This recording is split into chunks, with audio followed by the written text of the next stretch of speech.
नौकरी जब ले रही थी ना, तब मेरे को पापा हमेशा बोलते थे कि तू 2 साल काम तो करके देख ले, तुझे समझ में आ जाएगा तेरी नौकरी में और मेरी चीज में क्या डिफरेंस है।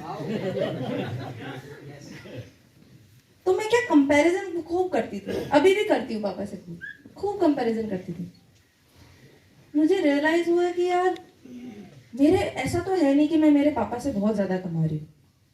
मेरे पापा मेरे से ऑब्वियसली बहुत ज्यादा कमाते हैं, पर मेरे पापा आराम से काम करते हैं, लगन के साथ काम करते हैं, पैशन के साथ काम करते हैं। जिस चीज में मेरे लगन ही नहीं है, पैशन ही नहीं है, मैं कैसे काम करूं। मैंने मेरे पापा को सिर्फ वैसे ही काम करते हुए देखा है, मस्ती में काम करते हुए देखा है, और मेरे वो काम में मेरी मस्ती रही नहीं थी।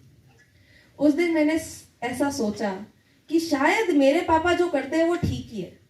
बस ऐसा लगता था कि जो करते हैं वो ठीक ही है, फिर भी मेरे लिए नहीं है। ये मेरा फर्स्ट रियलाइजेशन था कि ठीक है, आरसीएम है, कुछ कर रही है, ठीक है। बट फिर 1 साल हो गया मेरी नौकरी को। 1 साल खत्म होने के बाद कुछ ऐसा हुआ जो बहुत बड़ा डिसीजन था मेरा आरसीएम करने के पीछे, बहुत बड़ा। ये सबसे बड़ा रीजन था मेरा कि मैंने डिसाइड कर लिया कि शायद आरसीएम से बेटर कुछ है नहीं। मैं बात कर रही हूँ एआई की, आर्टिफिशियल इंटेलिजेंस की। आप में से कितने लोगों को आर्टिफिशियल इंटेलिजेंस के बारे में पता है? काफी लोगों को पता है। जिन लोगों को पता नहीं है मैं आपको समझाती हूँ, सब्र रखिए। मैं अगर नहीं आए समझ में तो बताना। सिंपल सी भाषा में आर्टिफिशियल इंटेलिजेंस को अगर समझाना चाहूँ तो आप लोग जब छोटे बच्चे हुआ करते थे तब आप सोचते थे कि आज जब मैं बड़ी होंगी या फिर होऊंगा तब मेरा सारा काम एक कंप्यूटर करने लग जाएगा। सोचते थे ऐसा? सो गए क्या सब लोग? सीरियस हो गए? सो गए सब लोग? सोचते थे कि नहीं सोचते थे ऐसा कि कभी ना कभी कोई कंप्यूटर, जितनी भी सारी चीजें आज मैं कर सकता हूँ वो एक रोबोट करने लगेगा या फिर एक कंप्यूटर करने लगेगा। मेरी नौकरी में मेरे साथ ऐसा होने लग गया। विदिन 1 ईयर किसी को पता नहीं था कि चैट जीपीटी नाम की कोई चीज आ जाएगी, किसी को नहीं पता है। चैट जीपीटी के अंदर क्या होता है, जैसे आप लोगों को पापा ने बताया ना, पब्लिसिटी में क्या जर्नलिस्ट के साथ भी काम करना होता है।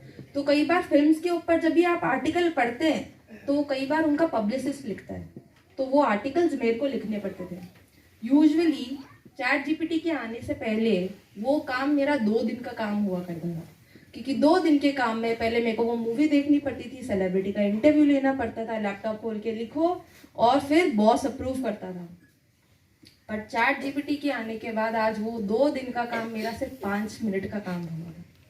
सिर्फ 5 मिनट में जो काम मेरे को 2 दिन लगते थे ना जिस काम में, वो 5 मिनट में हो जाता था, क्योंकि मैं कंप्यूटर को बोलती थी देख भाई ऐसा ऐसा है, ऐसा ऐसा लिखना है, इसके ऊपर एक आर्टिकल लिख दे। इतना अच्छा आर्टिकल लिखता था बॉस, एक ही बार में अप्रूव कर देता था। इतना अच्छा आर्टिकल। उस समय मेरे को रियलाइज हुआ कि ये तो मेरी नौकरी का सिर्फ एक पार्ट है जो एक कंप्यूटर कर सकता है।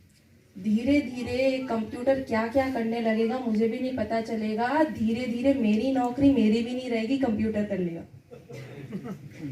बट मैंने आपको बताया ना, पापा से कंपैरिजन करने की बहुत कोशिश की।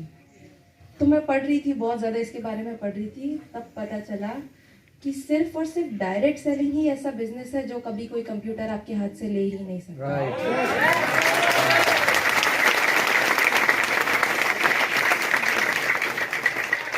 जानना चाहेंगे क्यों? जो लोग नहीं जानना चाहते वो चलो बताती हूँ। Direct selling at core, direct selling का मतलब ही ह्यूमन कनेक्शन से है।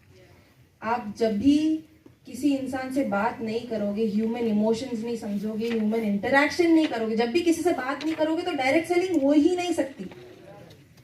आपने कभी किसी कंप्यूटर को बात करते हुए देखा है? तो कैसे कोई कंप्यूटर डायरेक्ट सेलिंग कर सकता है?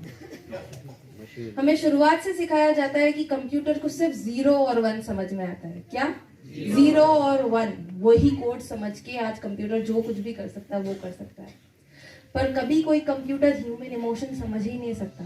आपकी क्या प्रॉब्लम है, मेरी क्या प्रॉब्लम है, उसके अकॉर्डिंग मैं आपको एक प्रोडक्ट बताऊं, ऐसा कभी कोई कंप्यूटर कर ही नहीं सकता, क्योंकि कंप्यूटर को डेटा चाहिए रहता है, हिस्ट्री चाहिए।